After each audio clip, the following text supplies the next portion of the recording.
Ini masih lagi dalam makanan Nabi SAW. Khissa, timun, juga labu sangat suka, hingga Anas turut sama cintainya. Jadi Nabi SAW sangat menyukai khissa. Khissa apa dia? Timun. Nabi sangat suka dengan timun. Timun yang disebut di sini pernah dihantar oleh Sayyidatina Rubaiyah binti Muawwiz ibni Afra radhiyallahu ta'ala anhum. Kata beliau, ba'asani Mu'azun biqina'in min rutab. Mu'az ni siapa dia? Ini bukan Sayyidina Mu'az bin Jabal. Ini Sayyidina Mu'az ibn Afra, pak saudara dia. Nah, saudara kepada ayah dia. Karena beliau Rubaiyah binti Muawwiz, ayahnya Muawwiz. Ini saudara kepada ayahnya Mu'az. Ini Mu'az ibn Afra pernah menghantar satu bekas daripada khissa, min rutabin wa alaihi ajrin min khissa. Jadi ada di atas bekas tadi, khina' ni apa dia? Bekas yang diletakkan hadiah. Itu masuk khina'. Ajrin maknanya gelaran kepada suatu yang kecil, sama ada pada binatang ataupun pada selainnya. Ajrin min khissa, maksudnya jenis timun kecil. Timun kecil yang ada bulu-bulu. Nabi suka dengan timun tu. Jadi di atas bekas tadi, hadiah tadi, ada rutab, yakni kurma basah, dan juga ada timun kecil-kecil tu. Zughbin, qissai zughbin, nama jenis. Wa kana sallallahu alaihi wasallam yuhibbul qissa'a. Nabi sangat suka dengan timun kecil. Fa ataituhu bihi, maka aku datang bawa hadiah kepada Nabi yang diutus oleh Sayyidina Mu'az ibn Afra, sahabat Nabi ni. Mu'az bin Afra, ashabul Badr, yang mengikuti perang Badar. Wa indahu hilyatun qad qadimat alaihi min al-Bahrain. Dan waktu itu ada hadiah ataupun permata ataupun perhiasan yang datang daripada Bahrain, dibawa ufti kepada Rasul sallallahu alaihi wasallam. Nah, ufti daripada Bahrain, raja Bahrain waktu itu bagi hadiah kepada Nabi sallallahu alaihi wasallam dengan emas yang sangat banyak. Famala'a yadahu minha fa'atanihi. Maka Nabi balas dengan apa? Dia bagi satu bekas khissa dengan rutab. Alah, kalau kira dengan harga berapa ringgit saja. Nah, kalau satu bekas tu besar, kalau kata besar talam pun, bubuh dalam tu kurma dengan ada timun, kira-kira kita kata kalau kata jual 100 pun mahal dah tu. Nah, dia kata ni satu bekas ni 100 ringgit. Oh, tak beli kita. Nak cari kedai yang murah lagi. Ni bagi hadiah dengan hadiah yang semisal tersebut. Tapi ini nak beritahu kata Nabi SAW yang pertama, tidak menolak hadiah dengan apa sahaja hadiah yang diberikan. Yang kedua, para sahabat memahami tentang Rasulullah dan tahu Nabi suka apa. Tahu kata Nabi suka khissa, dan Nabi suka makan khissa dengan rutab. Digabung dua. Kalau rutab ni sifat dia panas, khissa sifatnya sejuk, maka kena gabung makan panas sejuk ni. Itu dalam riwayat kata Nabi makan dengan pegang dua tangan. Pegang rutab belah tangan kanan, pegang timun tangan kiri, dan makan macam ni. Macam ni. Dia bukan makan macam ni, ambil pula makan tangan kanan. Tak, dua-dua pegang. Pegang dua-dua makan macam ni. Makan timun, makan tamar, makan khissa. Makan tamar, makan khissa. Macam tu. Saya tanya kat Maulana Syekh Yusri Hafizahullah tentang timun. Waktu baca kitab Syama'il, bila saya tanya dalam majlis, saya kata, Maulana, apa ni, timun yang macam mana yang Nabi makan? Dia ada jenis timun dia juga. Saya kata, kamu tak pernah tengok timun tu? Dia kata, saya tak pernah tengok. Kalau pernah tengok lah, kita tak tahu kata timun tu. Timun dia macam buah petola. Macam buah petola tapi timun. Macam petola kan dia macam sagi sikit tu. Ada sagi-sagi panjang macam tu. Dia ada timun macam tu di Mesir. Ada musim dia saja. Musim-musim tertentu. Biasa jual atas belakang kedai. Kedai akan tarik jual kat belakang. Timun-timun tu ada waktu tertentu, tak ada selalu. Selalu duk ada timun biasa tu lah, warna hijau kecil tu. Tapi yang ni, yang timun dia khas. Yang ni ambil pada kampung. Syekh Yusri kata ni timun ni. Jadi dia kata tak apa, minggu depan kita bawa timun tu. Minggu depannya dibawa, Syekh Yusri beli timun tu, ada kat berapa plastik tu. Besar banyak lah plastik tu, sebab kami ramai. Dikerak siap dah, dikepok buat bukan kerak yang pisau, kepok. Lepas tu Syekh Yusri kata, disebabkan kerana tidak musim rutab, bukan musim kurma basah. Yang sekarang ni ada tamar saja. Tamar ada sepanjang tahun. Kita makan dengan tamar lah. Tamar dengan rutab, dengan khissa, dengan timun. Jadi timun tu dipegang sebelah kiri, tamar tu dipegang belah kanan. Ambil tamar buah dalam mulut, timun tadi digigit, makan sekali. Itu cara makan. Tamam. Nabi suka makan macam tu. Nabi suka makan macam tu. Itu juga Nabi makan buah tamar dengan kantaluk ataupun tebikai susu. Tebikai susu tangan kiri pegang, dan Nabi pegang tamar dengan tangan kanan. Tangan kanan makan, tangan kiri suap. Hang tu makan dia. Itu cara dia yang Nabi SAW makan. Kisah timun juga labu sangat suka, hingga Anas turut sama cinta ini. Nabi suka makan kisah, di mana disebutkan tadi. Dan pemurahnya Rasulullah, bila datangnya Sayyidatina Rubaiyah mai bawa bekah kisah dengan timun tadi, timun dengan rutab tadi, bagi hadiah kepada Nabi. Kebetulan waktu tu baginda Nabi telah dibawa ufti oleh kerajaan Bahrain, dan ada pada Nabi waktu tu harta yang sangat banyak, emas yang sangat banyak. Maka waktu dihantar hadiah kepada Nabi dengan timun dan juga kurma, Nabi SAW ambil segenggam mah, dibagi kepada Sayyidatina Rubaiyah. Segenggam mah, balas balik dengan, bayarlah segenggam mah. Kalau duit dinar haklah tu ada ni 4.25 gram tu saja, pun besar tu saja, tak besar mana pun, kecil sikit pada duit 5 kupang Yang tu saja pun dah 1,000 dah harga dia, 1,000 lebih. Kalau tak, bagaimana dengan mah tadi yang satu gendang dibagi kepada Sayyidatina Rubaiyah radhiyallahu ta'ala anha. Rubaiyah orang perempuan kecil, budak kecil masa tu. Dia masih kecil lagi. Dia yang bawa hadiah kepada Nabi SAW. Jadi Nabi juga suka makan labu. Labu juga suka dimakan oleh Nabi SAW. Kata Sayyidina Anas, lepas tu saya sebut sini, hingga Anas turut sama cintainya. Sayyidina Anas pun suka dengan labu juga. Bila mana tengok Nabi suka dengan labu, beliau pun suka dengan labu. Lepas tu disebut oleh Sayyidina Anas bin Malik, kana Nabi sallallahu alaihi wasallam yu'jibuhu ad-dubba'u. Fa utiya bi ta'amin aw du'iya lahu.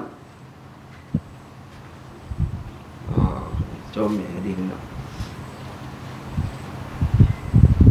Yang hadis dia Sayyidina Anas sebut apa? Dia kata Sayyidina Nabi SAW yu'jibuhu dubba'u. Dubba' jadi fa'il, Nabi jadi maf'ul.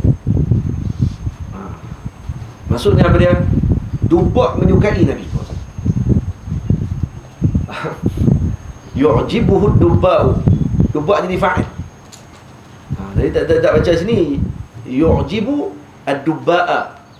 Tengok adab Sayyidina Anas dengan Nabi SAW kalau baca hadis ini. Nak beritahu kata Nabi tidak akan ada dalam hati Nabi selain daripada Allah Ta'ala. Keajaiban bagi Nabi hanya daripada Allah Subhanahu Wa Ta'ala. Tapi sini disebutkan yu'jibuhu dubba'u. Dan duduk kata apa? Fa'utiya bi ta'amin aw du'iya lahu. Dibawa kepada Nabi SAW dengan ta'am, makanan, ataupun dengan dijemput Nabi untuk makan. Faja'altu atatabba'uhu fa'adha'uhu baina yadayhi. Maka kalau dijemput Nabi makan, dalam tu ada dubba, kalau dibuat gulai contohnya, ataupun makanan yang berkuah, yang dalam tu ada labu. Jadi labu apa saja kita akan tengok lagi. Labu apa yang dimaksudkan. Maka Sayyidina Anas kata faja'altu atatabba'uhu, aku yang akan mencari-cari labu tersebut. Labu tu aku yang akan kelah tengok, untuk aku letak depan Nabi dulu, kerana aku tahu Nabi suka. Baina yadayhi lima a'lamu annahu yuhibbu. Kerana aku tahu Nabi suka dengan labu tersebut. Jadi bila suka dengan labu, maka Sayyidina Anas kata dia akan cari dubak tu. Tengok okey ada labu, letak depan Nabi. Ada labu tak depan Nabi. Ini ada anak murid dengan tok guru. Tengok hak tok guru suka dulu. Ni dia hantam dulu. Dia makan dengan tok guru, dia ambil hak sedap kali tu. Dia pula habaq kata guru pula. Oh, hak ni sedap. Nah, saya memang suka ni, saya suka. Saya memang suka ni. Oh, dia ambil bola pinggan dia. Oh, lepas tu makan. Oh, sedap ni. Tengok. Cerita kat kawan tu.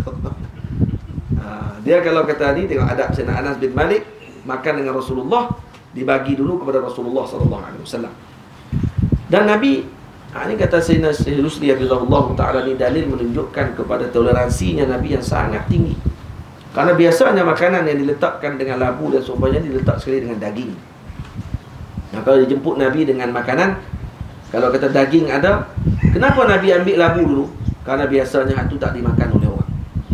Orang jarang makan, orang jarang temu dengan daging. Jadi orang pakai tumpu daging. Kalau Nabi ambil daging dulu, sahabat tak akan ambil dah daging. Tahu dah akan bagi kepada Nabi SAW.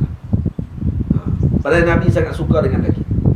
Tapi kadang-kadang Nabi akan ambil labu untuk bagi orang lain ambil dengan daging. Bila tengok Nabi ambil labu, maka Sayyidina Anas pun ambil labu tak depan Nabi. Jadi hak makanan yang lebih sedap kerana diambil oleh orang lain pada waktu itu. Kerana apa? Kerana toleransi Nabi Isarnya baginda Rasul sallallahu alaihi wasallam kepada para sahabat Nabi ridwanullah alaihim ajma'in. Faham? Jadi itu dubak atau apa ni, dubak iaitu labu. Dan labu ni yang disebut dalam Quran, dalam Al-Quran Allah Ta'ala sebut dalam surah Saffat ayat 146, dia wa ambatna alaihi syajaratan min yaqtin. Yang kami tumbuhkan ke atasnya, siapa dia? Sayyidina Yunus alaihi salam, pokok daripada yaqtin. Ya, terbanyak kelebihan pokok ni. Labu ni banyak kelebihannya. Sebab tu Nabi sangat suka dengan labu. Yang pertama, kenapa? Kerana dia menambahkan akal, serta padanya kelembapan dan dapat menghilangkan dahaga. Selain itu juga dapat menghilangkan sakit kepala akibat kepanasan jika diminum atau dibasuh dengannya di kepala. Kalau kita minum air labu tadi ataupun dibasuh, direndam air labu ataupun dihancurkan kemudian diletak di kepala, akan menghilangkan sakit kepala. Dapat banyak lagi kelebihan yang disebutkan oleh para ulama, tapi kita tak sebut sini lah. Saya tak sebut semua dalam kitab. Jadi labu. Baik, labu apa yang dimakan oleh Nabi? Labu air. Baik, dan seterusnya.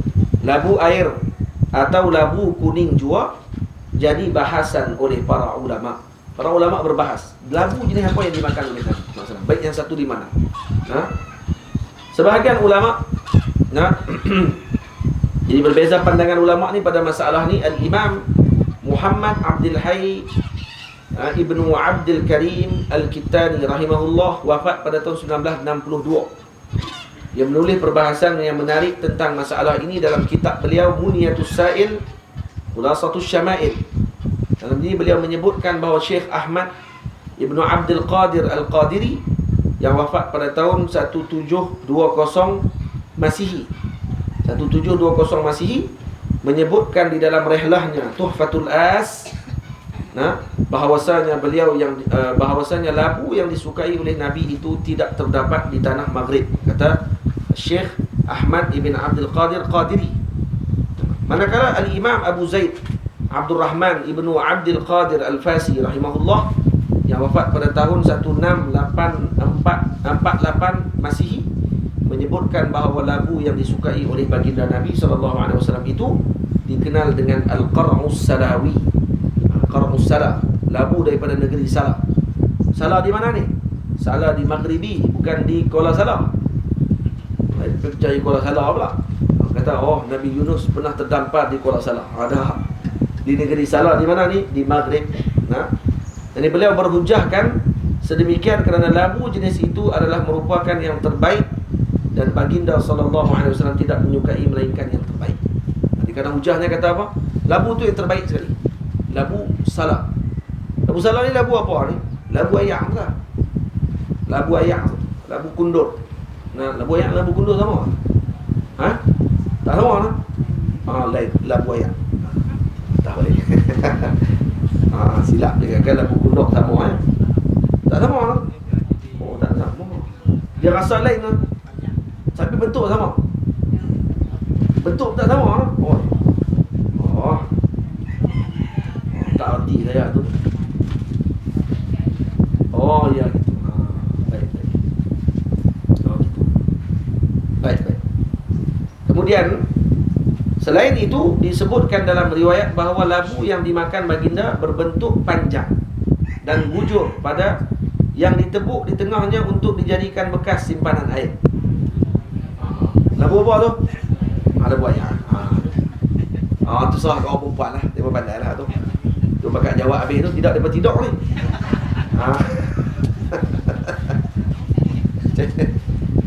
Untuk dijadikan bekas simpanan air. Bentuk sebegini adalah merujuk kepada labu salah. Bentuk tu bentuk labu salah lah tu. Labu air yang biasa dilihat. Alhamdulillah lah, saya tulis labu air. Kalau pergi tulis labu kundok ni, jenuh tukar kitab ni. Labu air.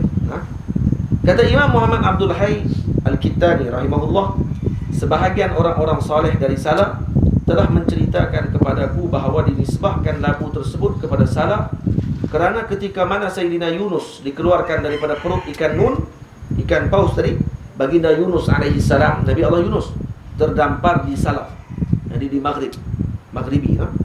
Nabi Yunus dilemparkan oleh ikan nun tu di mana? Di salaf. Di situlah ditumbuhkan pohon labu tersebut yang disebut dengan syajaratul yaqtin, dan mereka juga mengatakan bahawa Sayyidina Yunus alaihi salam dimakamkan di tempat mereka. Ini disebut dalam kitab Mulyatus Sayyid. Katanya Nabi Yunus makamnya di Salaf, di Maghribi. Itu sebahagian pandangan sebut macam tu.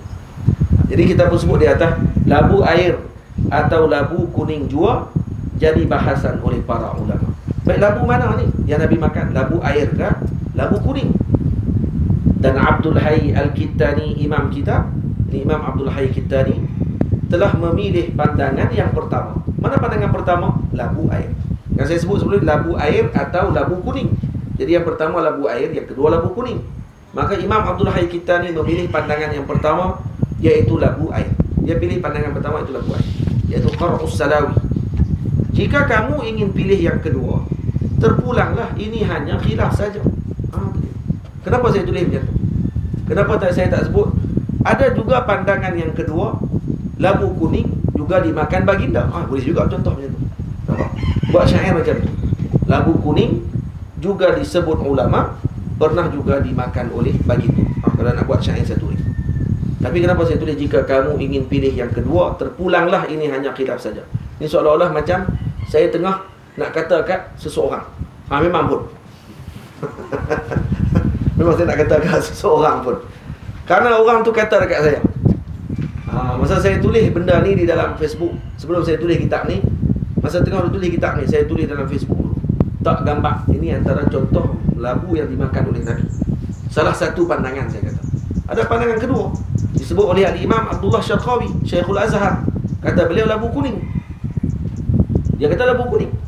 Jadi siapa yang berpandangan tadi? Pandangan kedua, sebut dengan labu kuning. Yang ni sebut labu air. Okey. Bila saya tulis macam tu, adalah makcik-makcik pakai komen ni, ada maklum-maklum. Mak selalu duk ikut juga kelas saya ni. Online ke apa semua, daripada ikut, dia kata, oh kami sebelum ni bila baca Syama'il tentang labu tu Nabi suka. Kami pun kena suka juga. Walaupun sakit urat, dia kata. Makan labu kuning kita sakit urat. Betul tak? Betul. Jadi apa? Makan sedap. Tapi angin lah, no? Angin. Dia angin. Tak angin tak apa, kata pakcik, ingat. Apa dia? Makan sekali-sekala tak apa.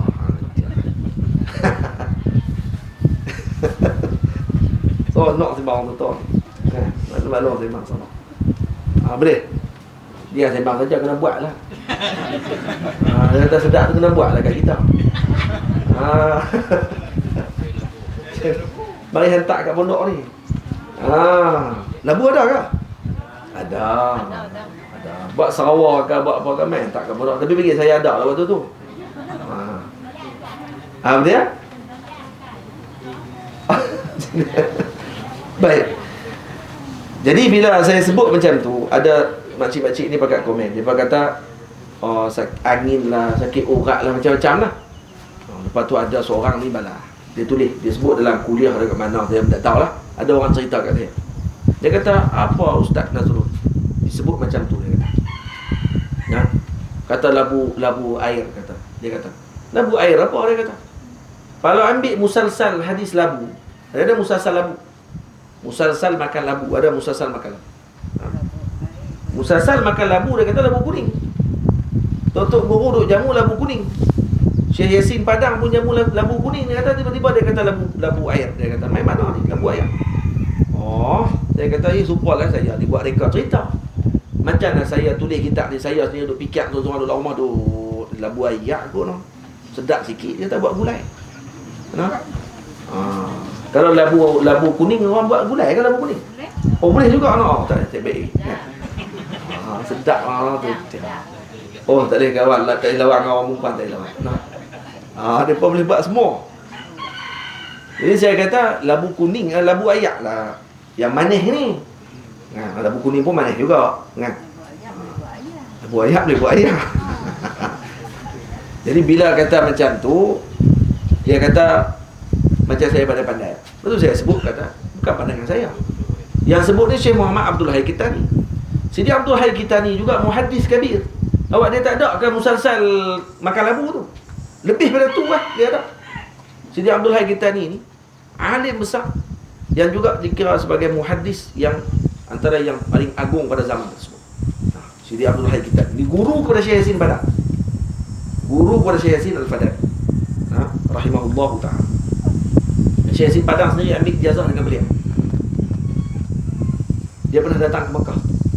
Sidi Abdul Hayy Kitani pernah datang ke Mekah. Waktu datang ke Mekah dia bagi ijazah kepada masyayikh di Mekah. Dan masyayikh Mekah semua pakat turun lawat beliau. Waktu dia mai tu buat majlis. Jadi ada seorang syekh nama Syekh Ibrahim Al-Fatani. Sidi Ibrahim Fatani orang petani. Duduk di Mekah lama. Mengajar tu guru besar lah, alim dalam fiqh. Ni Syekhul Masyayikh juga ni Syekh Ibrahim Fatani. Syekh Ibrahim Fatani ketika ditulis tentang manaqib dia, ditulis tentang tok guru dia, maka ada seorang anak murid dia tulis tu. Anak murid dia tu guru saya. Syekh Khalid Turkistani. Syekh Khalid Turkistani pernah ambil mengaji dengan Syekh Ibrahim Fatani. Jadi bila Syekh Ibrahim Fatani ditulis tentang manaqib dia oleh Syekh Khalid Turkistani, dia nak tulis tentang tok guru. Dia kata bukan Syekh pernah jumpa ke dengan Syekh Abdul Hayy Kitani. Dia sebut macam tu. Syekh Ibrahim Kitani kata, Syekh Ibrahim Fatani kata, ya pernah jumpa. Dia kata, saya pernah jumpa dengan dia. Oh tadi kenapa Syekh tak masukkan? Kata Syekh pun pernah dapat sanad juga dengan Syekh Abdul Hayy Kitani. Ada pernah dapat sanad. Kata dia, bukan Syekh ada dalam majlis tu ke? Dalam majlis bersama dengan Syekh Abdul Hayy Kitani. Kata dia, ya saya ada dalam majlis tu. Kata Syekh Ibrahim Fatani, saya ada dalam majlis.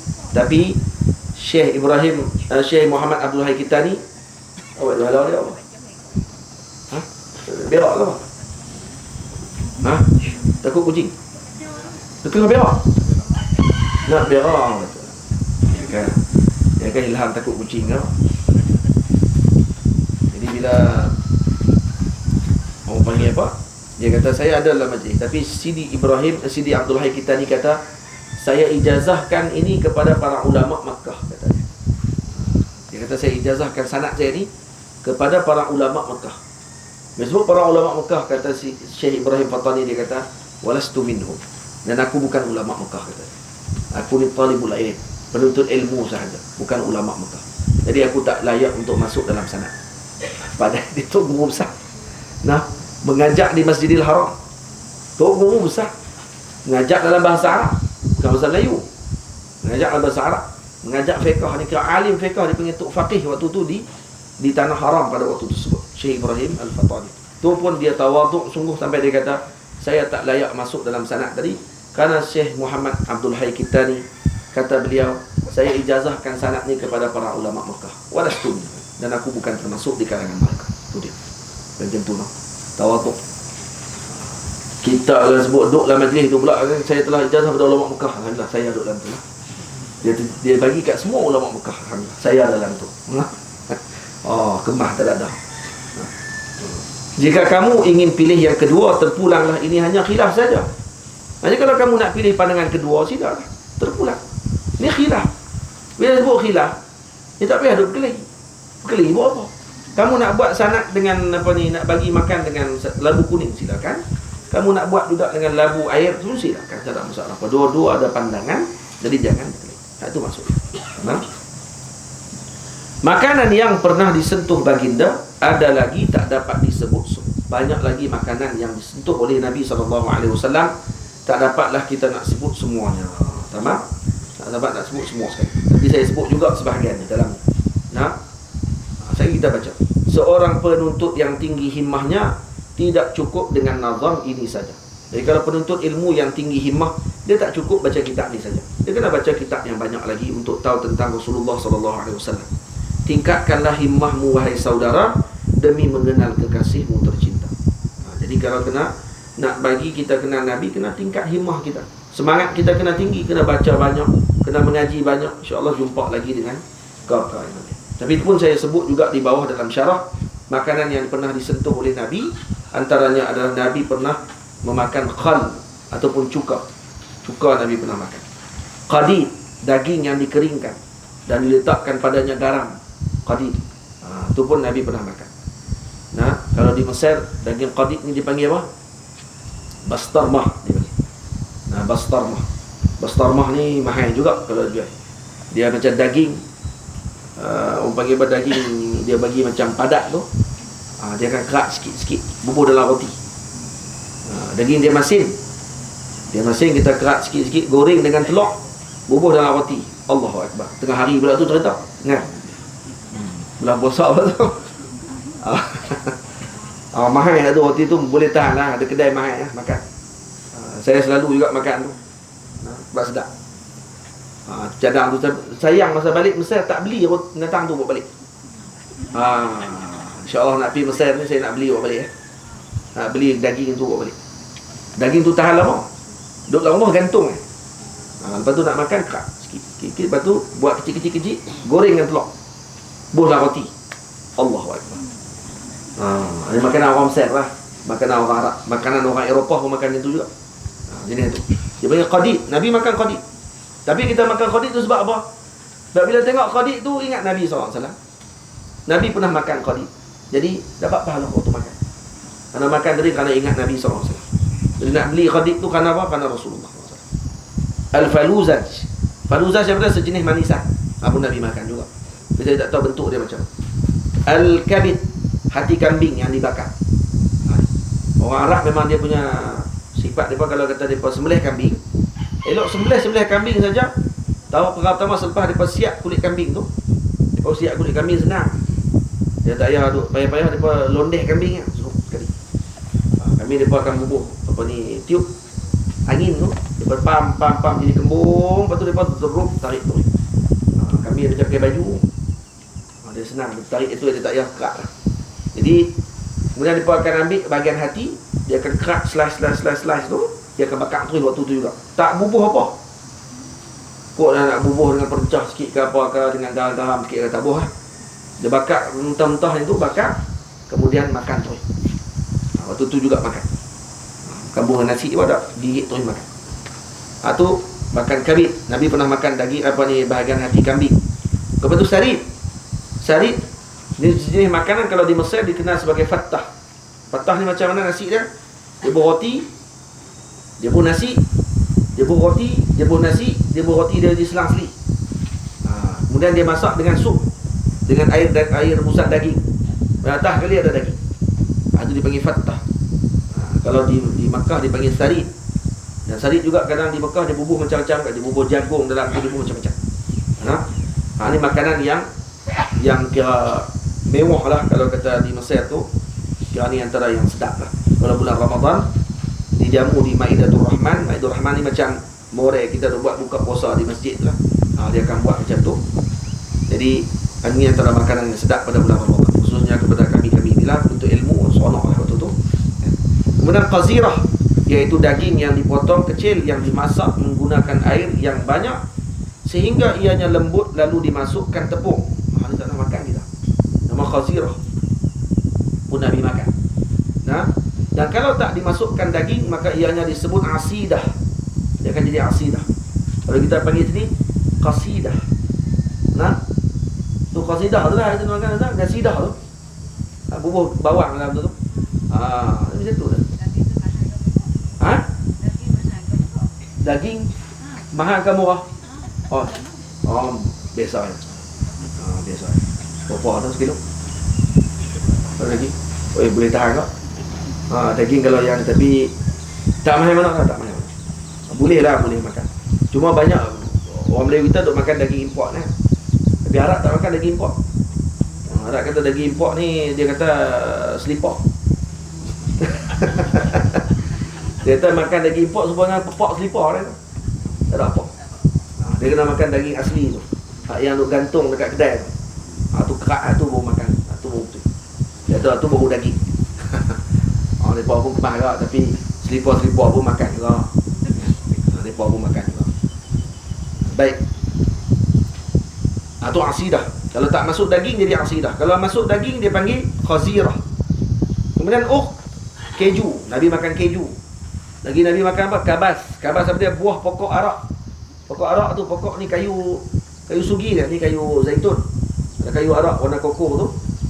Pokok tu ada buah. Buah nama dia kabas. Kabas pun Nabi makan juga. Dan kemudian Nabi dikatakan pernah memakan bawang yang dimasak, bukannya bawang mentah. Pernah makan juga dalam riwayat. Dan Nabi juga pernah menyukai hindibak. Hindibak ni macam gargir. Dia hindibak, ada satu lagi gargir. Dia makan hindibak. Hindibak ni macam sayur juga, macam ulang. Kemudian syamar, jintan manis. Rijlah, sejenis tumbuhan yang tumbuh di tempat laluan air. Dia nak macam dengan tu apa, panggil apa orang buat kabu tu. Kabu apa tu? Allah. Paku rawan kan? Hidup layak. Dia ada macam bunga tu. Tuan. Lebih kurang tu lah. Rijlah dia panggil. Paku rawan lah. Sebab dia bawa kabu kan.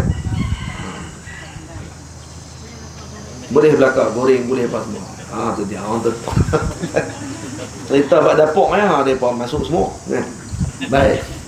Nabi juga pernah makan buah delima. Delima pun pernah makan. Buah delima Nabi pernah makan. Dalam riwayat hadis disebut dalam Sahih Bukhari kalau tak salah, pernah delima diceritakan ada pada tangan Nabi di Mina. Waktu Nabi berada di Mina. Ini antara makanan-makanan yang pernah dimakan oleh Nabi SAW. Maka saya sebut ni tak semualah. Tak semua, sebahagian saja yang kita sebut. Maka kalau kita nak tahu, kena baca lagi kitab-kitab yang lain, insyaAllah. Jadi minggu hadapan insyaAllah kita akan baca bab pada menyatakan tentang buah-buahan yang dimakan oleh baginda Nabi SAW. Buah-buahan yang dimakan oleh Rasulullah minggu depan insyaAllah. Kita baca yang terakhir kitab sedikit saja. Kitab Tanbihul Alifbab ila Maqasidi Hidayati